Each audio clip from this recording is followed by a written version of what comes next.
All right, guess what? Wait. What? Wait, don't do it yet. Okay. Dennis is almost here. Okay. Oh, we need the dentist stretch. That's right. We always have to start with the dentist I just stretch. let him in, but I don't see him Right? yet. Yeah, sometimes that happens. It's like you let them in and it's like, remember in Star Trek how they would transport from one place to another? What did they call Yeah, that the again? pixelized stuff, Yeah, it's almost like he didn't make it, right? he vaporized. Oh, Wait, he's there he is. here. I see him. His video's not on. No video. The Dennis, we're video, waiting for you. we can't have the dentist stretch without the video. Wait, let's see it. All right, There there we it is. go. Good morning. We are live. One more week in the zombie apocalypse. So, without further ado, I just have to decide which thing I want to kind of show you first. So, actually, I'm going to show you the simple financial statement analysis kind of thing first. And because this kind of underscores where you can, where and how to get started with this kind of thing. And, just double checking that we're being recorded and everything. That's the worst when I get through one of these an hour later and realize I forgot to record it. I did that a couple of weeks ago and realized all I had was the Facebook recording, which, by the way, I downloaded to try and repost to my website, and the quality was so bad that I just can't do it. I couldn't bear to put something of poor quality on my website. So I have to never forget to record these things. In any case, I cannot see the chat right now. So Greg, let me know if there's any Yeah, questions. I'm trying to. It got moved from my screen too, so I'm trying to get it on my other screen. All right. Yeah, me too. All right, I got them up on my other screen, but they'll probably get buried behind a screen soon enough. Yep. Okay, so what I've done here is I created some very, very simple data just so you can see at a very simple level how you can get started doing what I'm going to show you how to do today. So, excuse me. This is kind of sketched out just to indicate, monthly sales volume, monthly cost goods sold, and monthly net income. And just to quickly get the data populated, what I had done was I put in the sales, and then I wrote a quick formula that said just take the corresponding month's sales for cost of goods sold, multiply it by 65%, so that we get roughly a 35% gross profit out of that. And then, of course, net income is a simple function of taking the corresponding month's income minus the corresponding month's cost of goods sold. I just did that to quickly generate some data that we could play with. And then I fudged the last month.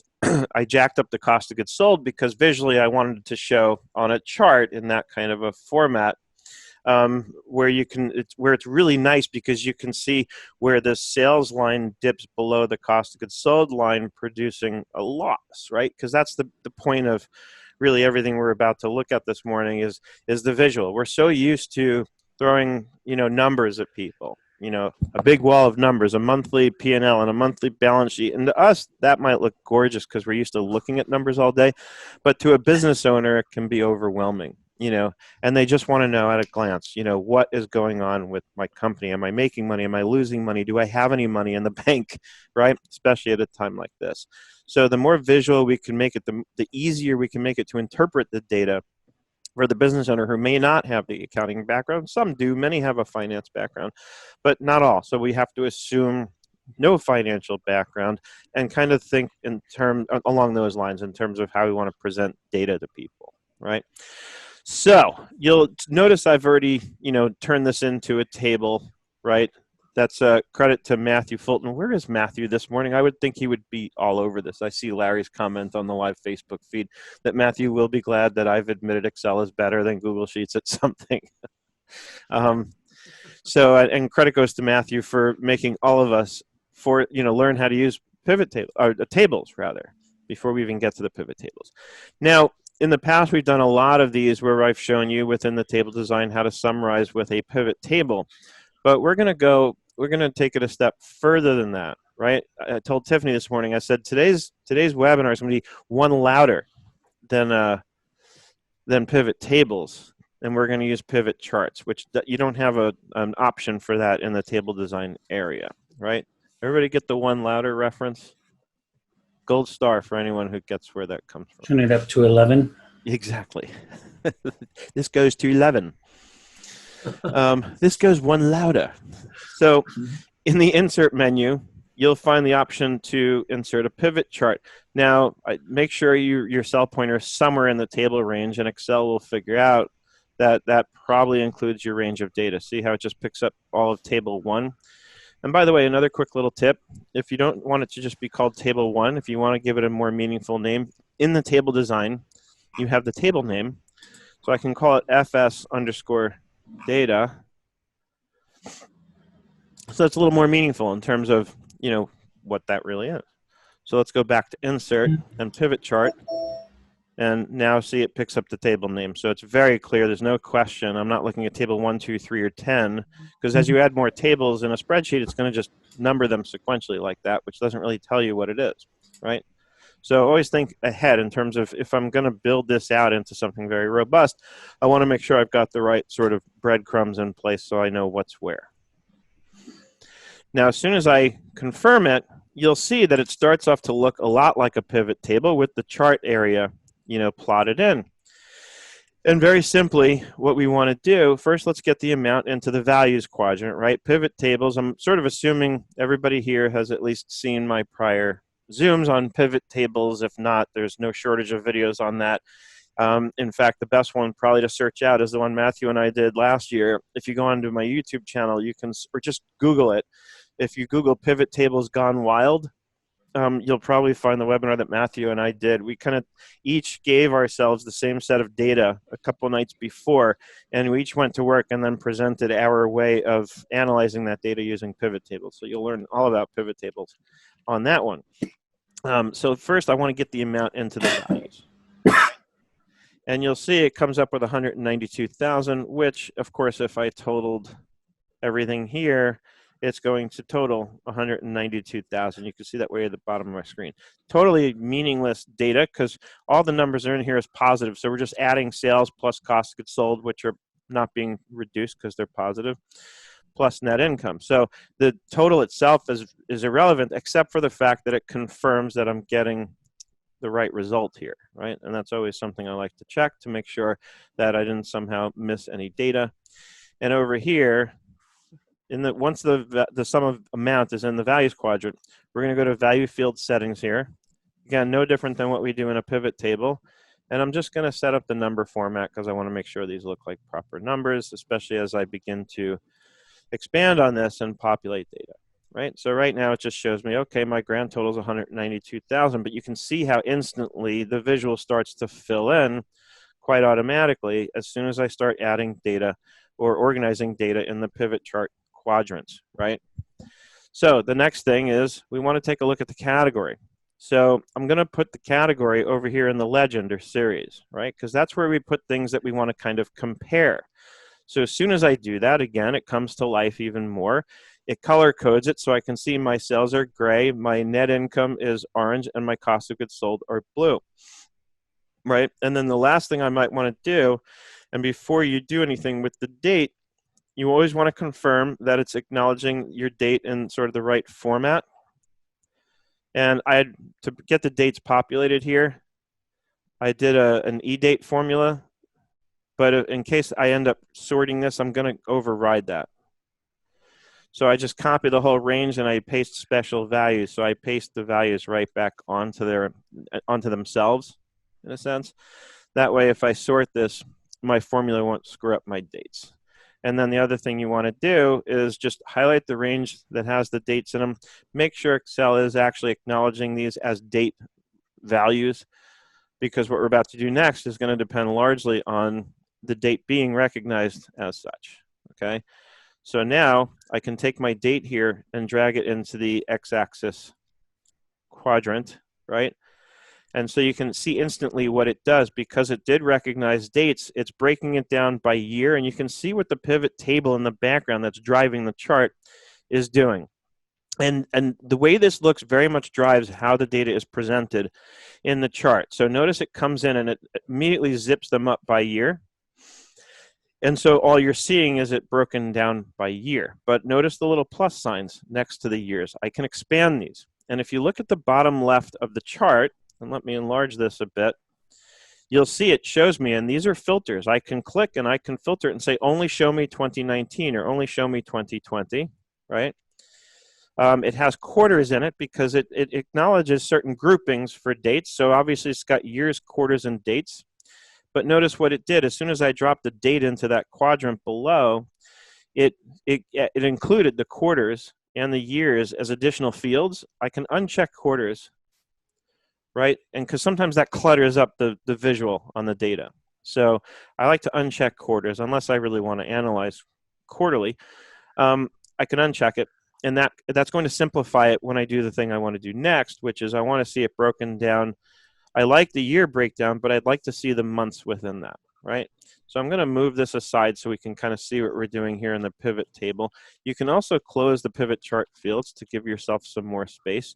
You can also move this onto its own sheet, which I'll show you in just a minute. But for now, what I want to do is I can right-click on any of these years, and notice we have this option that says expand or collapse, and I'm just going to click expand entire field. So instantly it expands the months, and it does the same here in the chart. So now you can see, but look how nicely it breaks it down for me.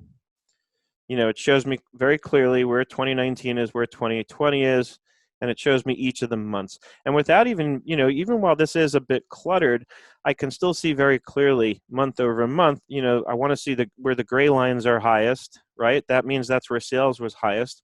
You can even see, remember I told you the last month I fudged it and made it and purposely made it so that our cost of goods sold exceeded sales. So you can see how it goes into the red in April of 2020, right? So when you see that, that's now you start to understand the visual that's an indicator that we lost money that month, you know, or at least we had a negative gross profit that month, right? So again, you start to get the visual very quickly. But now what I want to do, first of all, let's name this, and we'll call this pivot data. And then I'm going to, while this is selected, and you know when it's selected because it's got these little circular nodes around it, right? I can press Control C on my keyboard, and then we're going to add a new tab, and we'll call this pivot chart. And I'll press Control V to paste that in. And then while it's selected back here on the pivot data, I can actually delete it. This way I have one tab that's got the pivot data and another tab that's got the pivot chart. It just gives me more room to kind of spread out and play with this.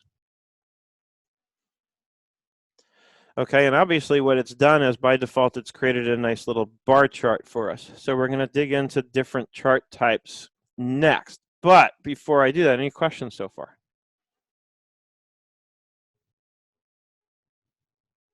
I guess not. So we're all good then. Okay, so again, while the chart's selected, and the difference, just so you can see, if I click elsewhere on the spreadsheet, you can see how the chart is no longer selected. I just click anywhere on the chart, it gets it selected. And this is all very, very interactive. I can right-click down here, and I can format the axis. There's a lot of things you can dig into and play with here. Be careful, you have enough rope to sort of hang yourself. You can really mess your chart up if you're not careful. But the good news is you can always remove it and start over. I did that several times last night, you know, where I was playing around because I broke my charts. And at one point, instead of getting dollar values on the left, I was getting percentages, and I don't know, I sort of know why that happened, but I didn't know why it wasn't going back to dollars once I sort of rearranged my data the way it had been. But anyway, the quick, easy fix was to delete it and start over. And as you can see, it's not hard to sort of start over, right? You know, this part, it's kind of done for you. When I click in here, as long as I've got some area in the pivot table selected, we have the pivot table analyze tools. And over here, you click here to get the field list back up. Remember earlier I had gotten rid of it so that it would be out of the way. That's how you get it back. So you're in your pivot table analyze tab, which is only visible if you have some place in the pivot table selected. And then you click the field list to make it reappear. Okay. But over here on the pivot chart, yeah. I'm sorry. I was going to say, I thought you used to be able to right click on the actual pivot table to get that field list to come up, but I don't see that anymore. Do you remember that? I don't know. I've never done it that Oh, way. is it there? Here it is, hide field Yeah. list. So obviously if it wasn't there, that would say Yeah, show field list. that's what I thought. Okay. Yeah, it's there. Okay, so next, this bar chart's cool, but I think we can go one louder, right? One louder. Where's Tiffany? All right, so while the chart is selected, I can go to design, right? And already you can see, and this is where you can like look like such a pro without actually having to be one, right? Because look, instantly I can just make this start looking gorgeous. It just gives you all these different sort of formatting options, right? Right? This is one of my favorites, you know, the nice dark background for contrast with the colors, and you can change the colors. You know, you can edit this and you can absolutely change the colors if you don't like their color scheme on this. Right, but back to design, I can click the drop down. I have even more choices. And if you just hover your mouse over, it'll give you a preview without actually changing it. So you can get some pretty slick stuff out of this, right? But over here, you can change the chart type altogether.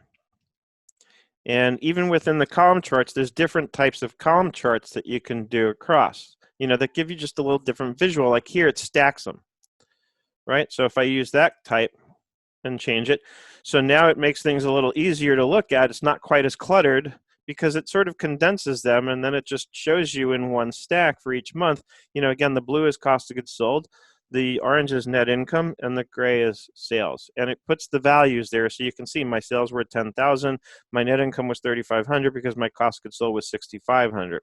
Not exactly the order we'd like to see it in. We'd probably want to see sales, then cost of goods sold, then net income at the bottom. And you can certainly play around with the chart and go into its options and probably get it to rearrange that. I didn't go that far with it when I was playing with it last night.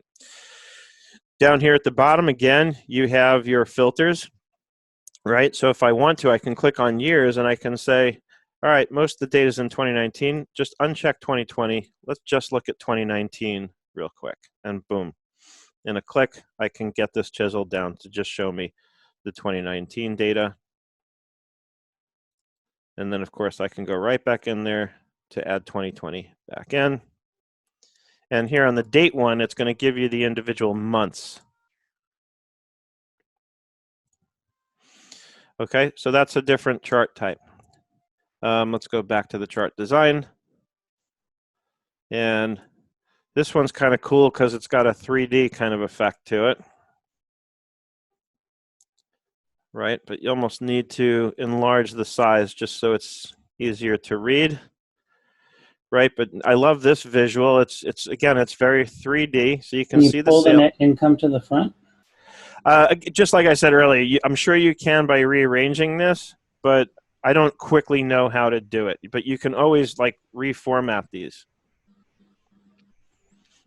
Right, so the answer is yes, I'm sure you can. I just haven't gone that far with it yet. You might be able to drag net income right there, if I remember correctly. I'm not sure. No? No, I tried that. I did try that much last night. It's not quite that simple. Oh, okay. But again, if I right click over here, I can say format data series. Here, let's see if I can learn it real quick. No, that's just the visual part of it. Or maybe the order that they're in the pivot table, possibly. Yeah, that could be it. But no, there's got to be a better way, so to speak. Yeah.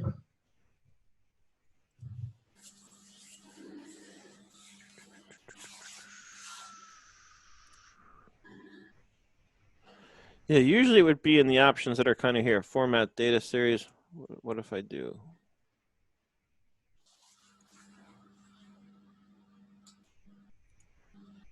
Because what it appears to be doing is putting it alphabetically, right?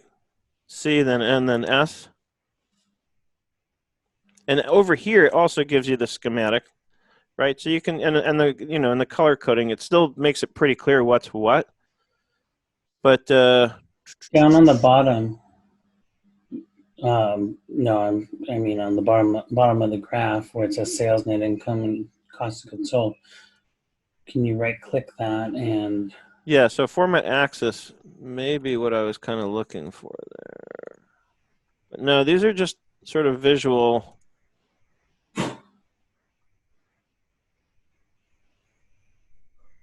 Maybe if we go to legend, no, that's kind of where we were before.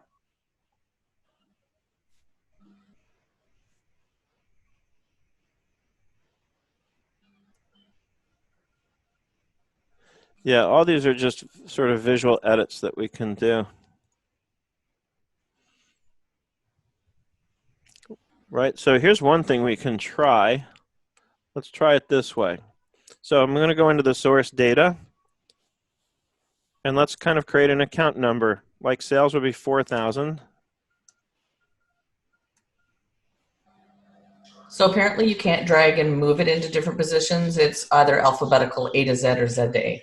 Tried that. Yeah, so I tried just manually clicking can't. and dragging them. That definitely doesn't work. I have a I feeling if Googled it. What? I Googled it. Oh, you Googled. Oh, so you're actually saying this is the answer. You're not asking. That's correct. Okay, and so what did you come up with? That's what Google said. That you can't reorder You them. can't click manual to rearrange items by dragging them. You can't drag items that are shown in the values area of the pivot table field list. Okay, interesting, because I would think that there'd be, because I've dug in the past deep into the sort of legend axis settings, and usually you can change anything, but either way, this should work for sure. So we'll put 4,000 sales first, and cost of goods sold is going to be 5,000. Right, and copy that down. And then we'll make net income 6,000, right? Usually you wouldn't have an account number on net income, but this is just to drive the order of things the way we want it. So now when you're doing something like this, you have to go to Analyze, and you have to click Refresh. And now we've got it, right? So one of the issues, of course, though, with laying it out this way is now the sales being the highest number in most cases blocks everything else, right? well, Tiffany said you could do it in Z to A also, so you should be able to reorder that some way. Yeah.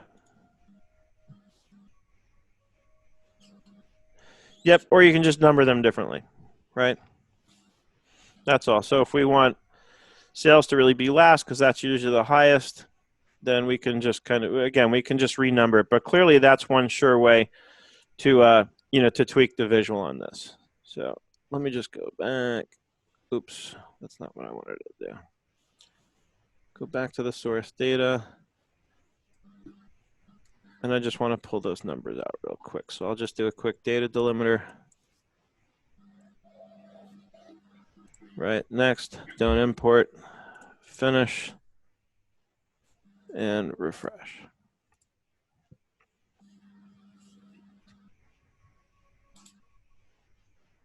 So that's interesting. When it refreshed, it did the color schemes a little differently. No, we still have some with numbers.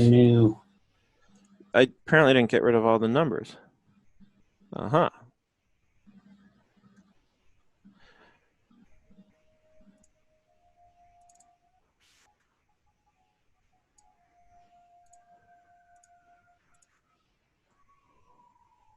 And now,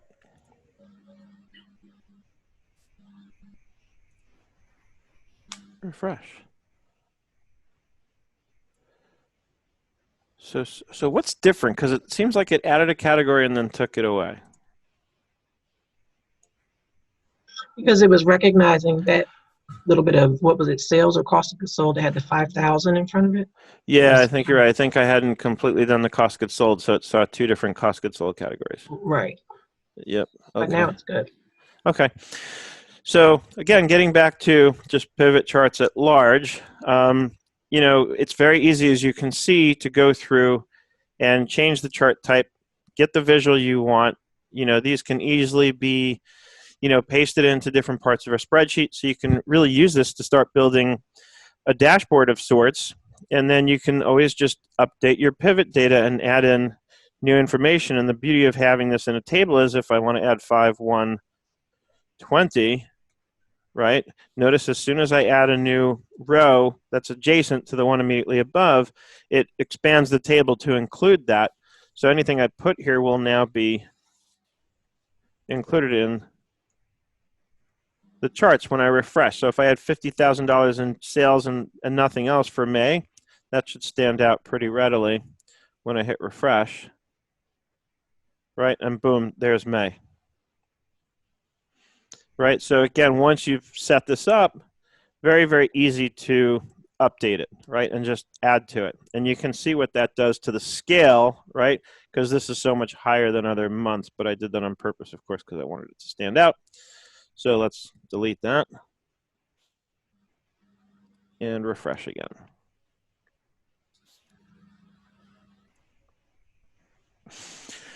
Okay, so lots of different ways to look at it. Another really cool one to look at are the line charts. Okay, now some of these line charts, when you look at these schematics, they look very simple, but visually, I'll show you where this gets really cool, especially when you're looking at something like this. Again, you can see clearly here where we get to the loss part, right? We're in April, cost goods sold exceeds net income, right? Or cost goods sold exceeds sales, rather, causing a net loss.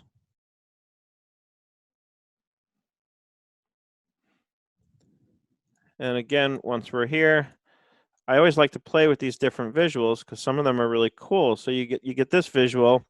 It's a little cluttered because it's showing you all the values along the way. But I like this one a lot better than the previous one just because it really clearly shows you how the cost of goods sold goes through the sales line, causing your net loss here, right? So to me, this is a really nice, clear visual, and that's kind of what we want to see. Especially, that's one of the most interesting things about looking at chart data is to see where lines intersect, because that helps us really, in a very visual way, interpret the data and what's going on, right? And again, you have, for something like this where it does get cluttered, the dark background, sometimes makes it harder to read. So again, in a click, you can, choose different backgrounds, choose different styles. Okay, on this particular chart type, you have just about 4 different styles, right? And you can turn these values off. You can kind of tell it not to show these, right? I just right-clicked one, and actually they're all selected. If I hit the delete key or clicked here, delete, it will remove them.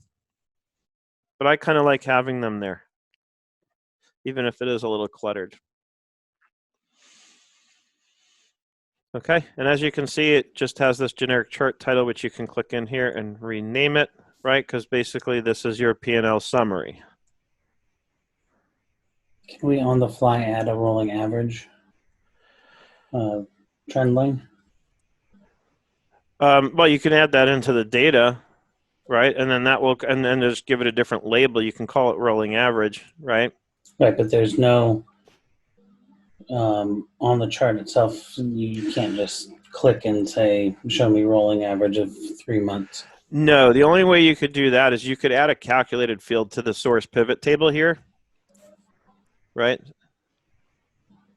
But it's probably a lot easier to just add the rolling average formula into the source data itself. But you can add calculated fields to a pivot table right there. But it can be pretty slick. I've used this a few times, to get some cool data for clients. But I always think, is it easier to do this or easier to do it in the source data? And oftentimes it's easier to find a way to build it into the source data than using the sort of custom fields in the pivot table itself. But so the answer is you can do it, but not as easily as you'd probably like to think.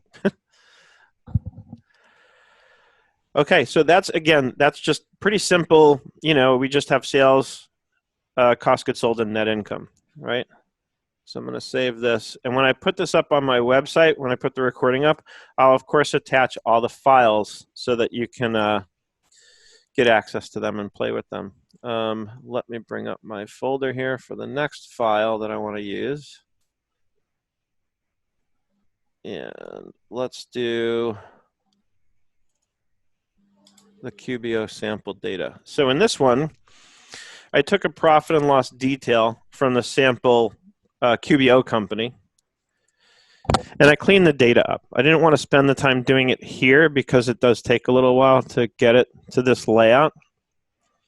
And what I did was I broke the accounts up into the major category and the subcategory so that I can get the groupings the way I wanted them when I create the pivot chart. So now let's get to work. We're going to go insert, and we're going to go pivot chart. Okay, notice I had named the table accounting underscore data. And here we go. So let's put the major category here in the legend. Of course, we need the amount to go here in the values. Instantly, you can see it start to come to life. Let's change the value field settings just so we get a nice looking number on that.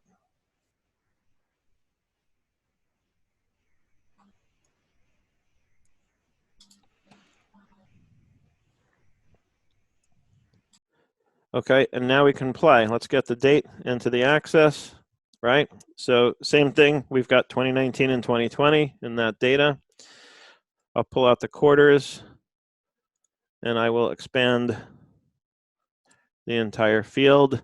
And again, you're seeing the table sort of come to life as I do this. And now let's go play. So I go to design. Again, I can change the background, I can change the styling. But let's go to town here. So I like this one, the 3D column chart.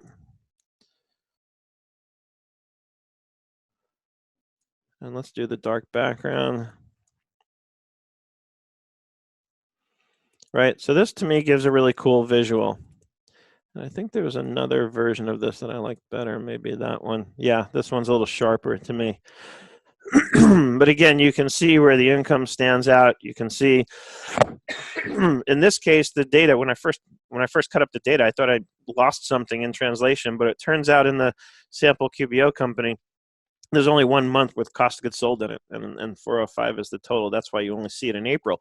But this gives you that clear visual, like, hey, there's no cost of goods sold any other time, 2019 or 2020, right? But again, you can just clearly see with the gray where the sales are, you know, there's other income and expense, and of course the orange is the regular expenses. And again, I'd probably normally be inclined to go and, you know, redo the coloring. Like I'd probably want income to be green and expenses to be red or something like that. You know, I definitely would not stick necessarily with these colors. I think if you select the data series here, you can right click. And last night when I was playing with this, I saw an option right away that said change color. Let's see if it's the fill on these. So if I go with like a green, yeah, there we go. Right, maybe like a nice light green there. Okay, and then, or that was expenses. Sorry, let's do that again. It's red. We want expenses to be red. We want the sales, the income to be green. That's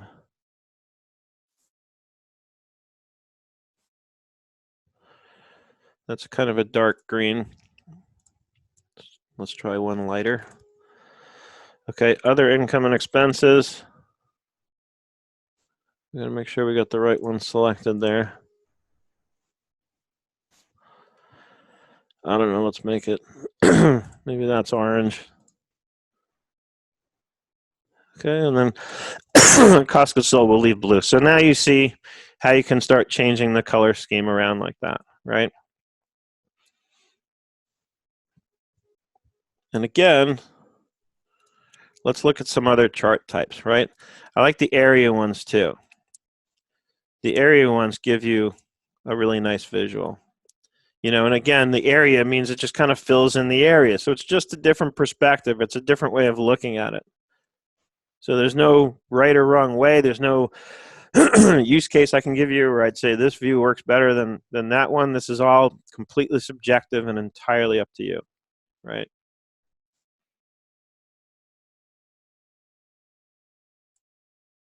This view stacks them, right? So all different ways to look at this. Now, let's go to a simple line chart for a minute. Okay, and it looks like it doesn't keep my colors, which is annoying. I wish it would. Kind of reverted back because I'm using the preset templates. That's probably why. So now what we could do that could get interesting is let's change this up a little bit. So I'm going to uncheck major category. We're going to pull the date out here and let's get the years out. Okay, let's look at, if I put major category here and then subcategory underneath it, that looks kind of ugly. Let's get the date back in the axis. That gets a little cluttered because we have all these subcategories, right? So again, a lot of this is playing around like I'm doing right now and seeing the results that you get. So let's start over. And let's just see what happens. Get quarters out of there. Let's put the major category down on this side, right? On the x-axis instead, and the subcategory beneath that. And now it gets kind of interesting, right? You see some interesting data there.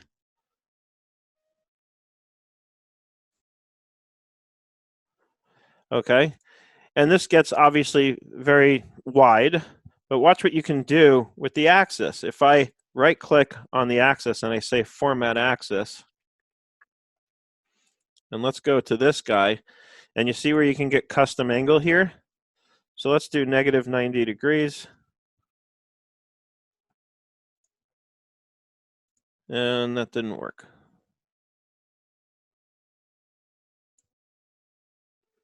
Go away.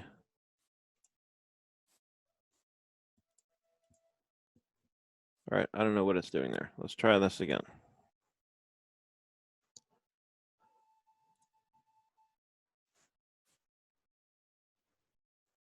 So one of these choices lets you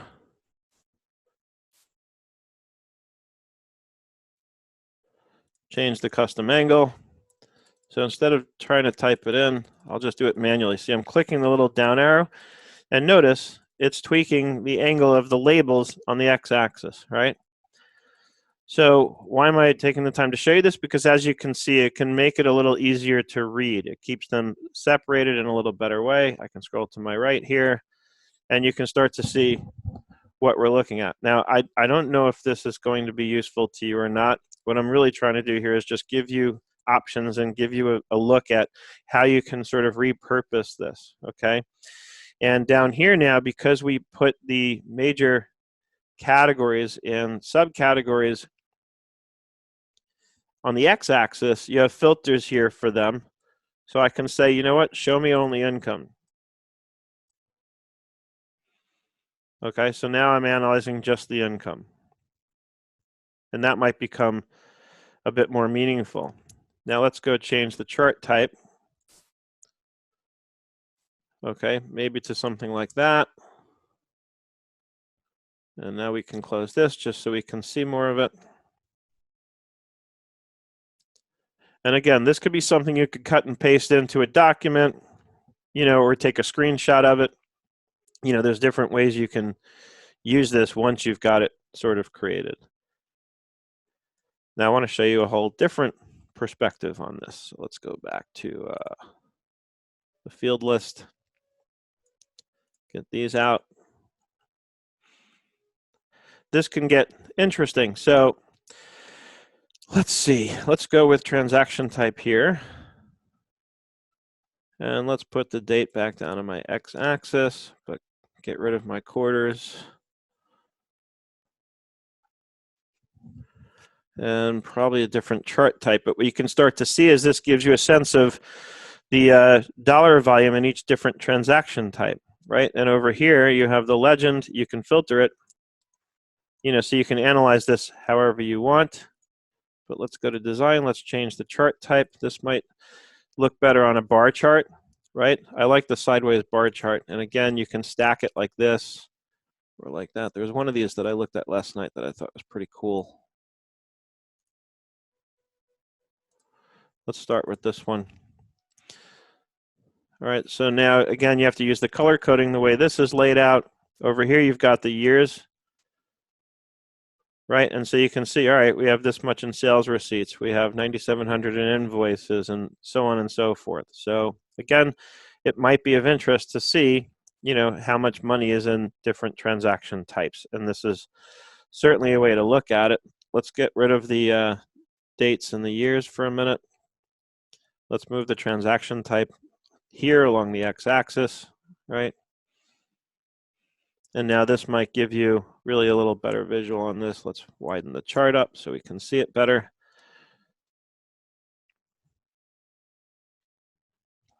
And now you can see what that looks like.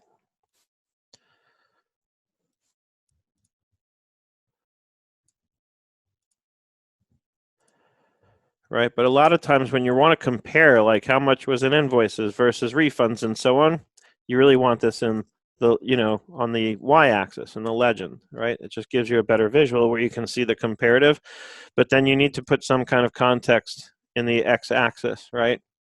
So just out of curiosity, let's drop the major category in and see what that does. It does nothing, right? So usually you're going to put the timeline in on the x-axis, right? And now, of course, now that gives you context and it gives you a pretty cool visual on something like this. And so, like I keep saying, and I'm going to keep saying it, you really just have to play with this stuff until you get the result that you want, right? And then I can go in here and say, all right, well, let me just eliminate all this sales-related transactions. I just want to look at expenses, right? So I'm going to get rid of invoices and sales receipts and even refunds, right? And then click OK. And so now we're analyzing our different kinds of expenses. I don't know why, but it might be interesting to see that most of our expenses are created by entering a bill first, right? And you could even use that as an analysis and say, well, is that really the most efficient way to process transactions? Do we really need to be entering a bill for everything? And I'm just sort of throwing darts out here in terms of trying to, give you context for where and how and why this kind of data might be useful.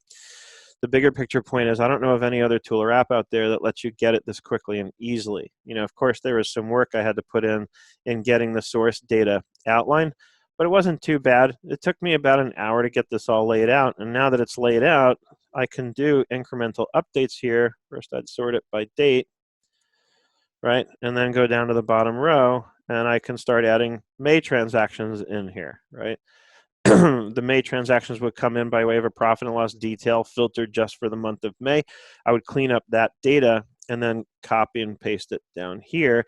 And as quickly as I do that, my charts are going to be able to be refreshed to include all that.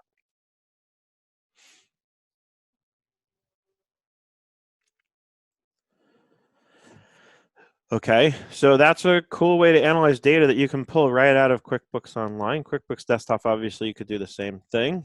And I want to show you one other thing before our time is up today. So I have this file that I use a lot whenever I teach my Excel classes at Santa Monica College.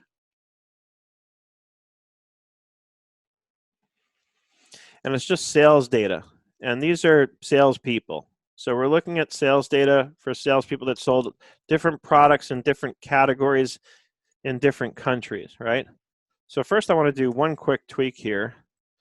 I'm going to add a column for full name because that just makes the pivot table cleaner when I want to show things by sales rep. And we're going to concatenate the first name, comma, put a space in there, and then the last name, right? So now I've got a column for the full name. Okay. And across the way, we've got the volume that was sold, how many units, the discount level, the order subtotal, the discount in dollars, and the final order total.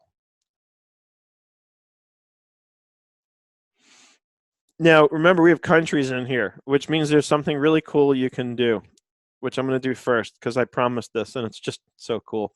So when I go to Insert, instead of Pivot Chart, there's this option here that says Maps. So watch how cool this is.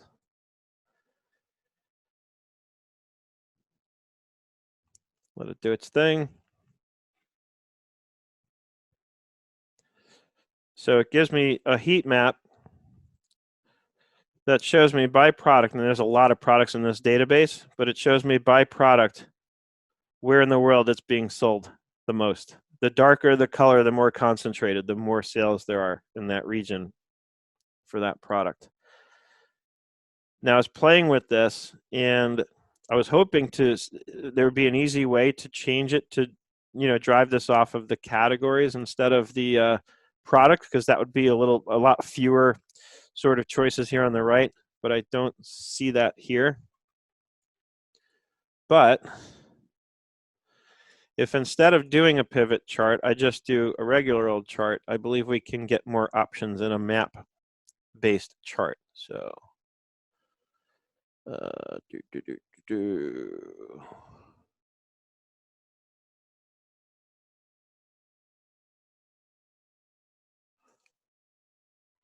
let's just start with a simple line chart then.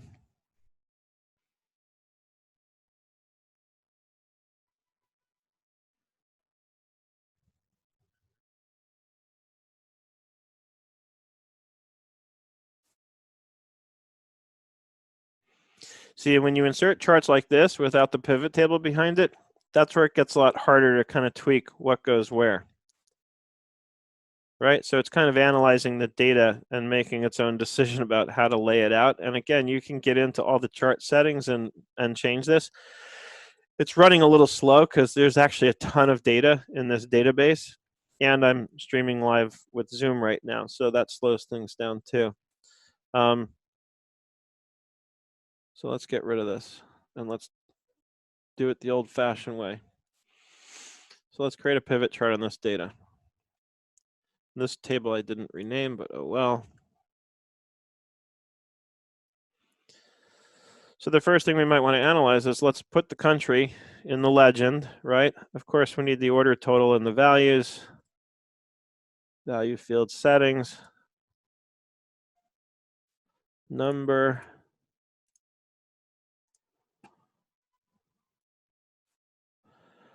Okay, so here we have just total sales by country. Okay, and of course we can, filter this and say, just show me Mexico. Where's Jennifer Castro? Is she not with us today? Guess not. But where it can get interesting now is I can take that full name and drop that into the axis category. So now I can see which sales rep has the most sales in Mexico. Right? For that matter, I can compare sales reps across all countries. That gets a little cluttered, but we can widen that up. But watch this. This is where this gets really slick. If you really understand how to use your sort of variations on the theme of filters, this is where this gets really cool. So I can go into this filter and I can do a value filter, and it says top 10. I can even make this top 5. So it's going to show me the top 5 countries in terms of sales broken down by sales rep. Boom. So now I can see the top 5 countries we're selling in are Australia, Brazil, France, Germany, and the USA. Right? And I can see Andrew Fuller is kicking butt in Germany. Right? Margaret is doing the best in the US. Nancy is a close second. So you see how you can quickly get really, really good data out of this using this stuff.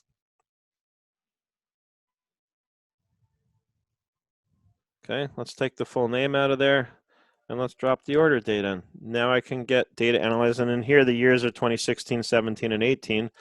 So now I can see, and it's still filtered by top 5 in terms of country. So now I see the top sales by country by year.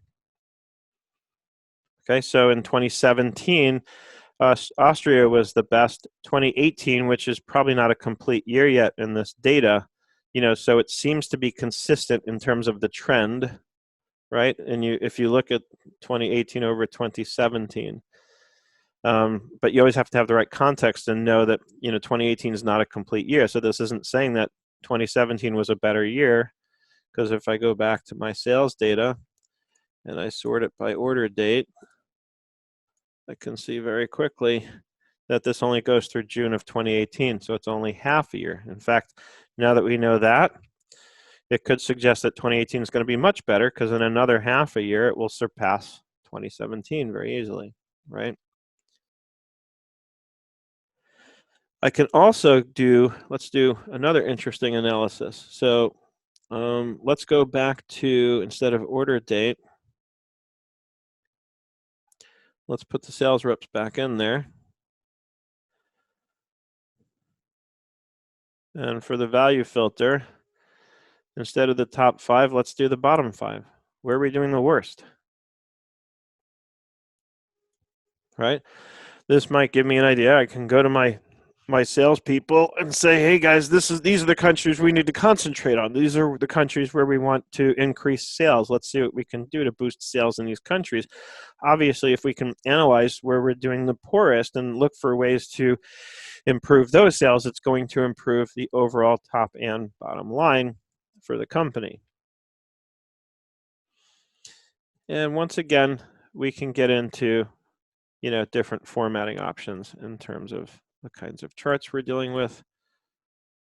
The line charts are kind of cool when you're looking at this. And again, it's just another way of looking at it. I think when you're trying to compare like we're doing here with the sales reps, then probably the bar charts are the best, or the column charts rather. But the bar is kind of cool as well. Let's take a look at this. Right, so again, it's just a different perspective, right? That one's a little harder to read. This one's cool. Right, let's change this back to top 5.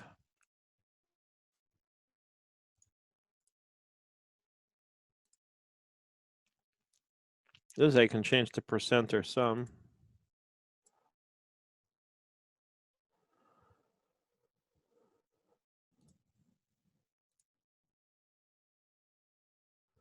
Right, and sometimes you just play around with the different formats to see, excuse me, which one's the easiest to read.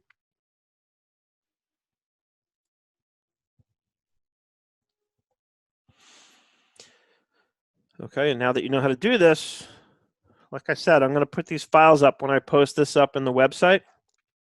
For those of you who are sort of newer to this or just don't necessarily know where on the website to find this, I'm going to show you real quick. And then we'll wrap it up, and I'll stick around if there's any questions or anything. So where am I? I'm here on my website. So if you're looking for this or any of the recordings from any of the Friday Zooms, you have to have a login on my site. I believe most of you have one by now. It's free. You just need a login. All right. I have to scroll down because I have obviously every product in here. So you're looking for Nerd Buzz. And you're looking for Zoom In with Seth, David, and Friends. And that's where you'll find all of them. Here's last week's, right? How to create a bookkeeping manual and how to charge for it. So you're going to see it right here. It's going to go in right above this one. And over here on the right, you'll see the links to download the Excel files. In fact, on this one, there was a document that I had used that I'm going to actually link up over here when I do the next update on all this stuff. So that's where you'll find the recording. Meanwhile, I hope you all found this useful, helpful. I'd love to see you create some charts now and share them with me. So that's my story, and I'm sticking to it. That's, like I said in the beginning, when you know what you're doing with Excel and you're willing to play and you're willing to sweat it out a little bit and get frustrated until you figure it out, it's worth it. It's worth it. I think this is much more powerful than any tools you're going to find out there. I mean, the tools are cool. Don't get me wrong. They cut down on the friction of having to extract the data from QuickBooks and cut it up and format it. But if you're willing to take the time to format the data to get it into that flat file format so that you can create the pivot tables and charts off of it, I think it's worth the effort. It's worth the extra effort for the results that you can get, because you can see how you can take any of those charts, put it in a tab, and then you can rename the tab, then duplicate that, change it to a different look on the data, right? And so each one will be driven off of that same source data, and you can just, you can play around and you can create your own little dashboards with it like that. If you're analyzing a smaller volume of data with it, then you can even create just little charts spread out on the same sheet in the spreadsheet, right? It just depends on what you're looking at and what the context is. Context is everything when you're dealing with charts. So That's something important to keep in mind. But I think you can really create some cool stuff that you can present to your clients and really blow them away. I mean, heck, like I said, you could take, screenshots of those, and you can, create a document with them, like make a PDF out of it and send it to your clients, and say, here's how I analyzed your data this month, so that we can take a closer look and see what's going on. Or maybe you do it this year to date, but somehow totaled by month, so that you're looking at, not a huge volume of data. It'll be easy to present on a chart, but it'll give your client that visual that makes it really easy for them to understand where they have reason to be concerned or where they have reason to get excited, right? Both sides. We got to look at the debits and the credits here, right? The good and the bad and the ugly, so to speak. And that's it. Any questions? Any thoughts? Anybody want to unmute and just say something? I do. Something. Something. Great. Thank you. Great. I really enjoyed that. Sorry I have to step out to get to my appointment, but yeah, everything I saw was really good. No worries at all. No worries at all. We're just glad to have you. All right. Well, then I will wrap it up with that. Connie, how are you? I'm good. How are you, Seth? Good. I was about to wrap up, and then I saw you pop up there. I just wanted to say hi, so you know I'm listening. Hi. All right. Well, good. Well, everybody stay home and stay safe. And now you have something more you can do during quarantine. You can make charts, right? Make pivot charts, right? Exciting stuff. I'm looking forward to seeing all of your posts on Facebook, sharing images of the charts that you've created with what you learned today. Bye. Bye.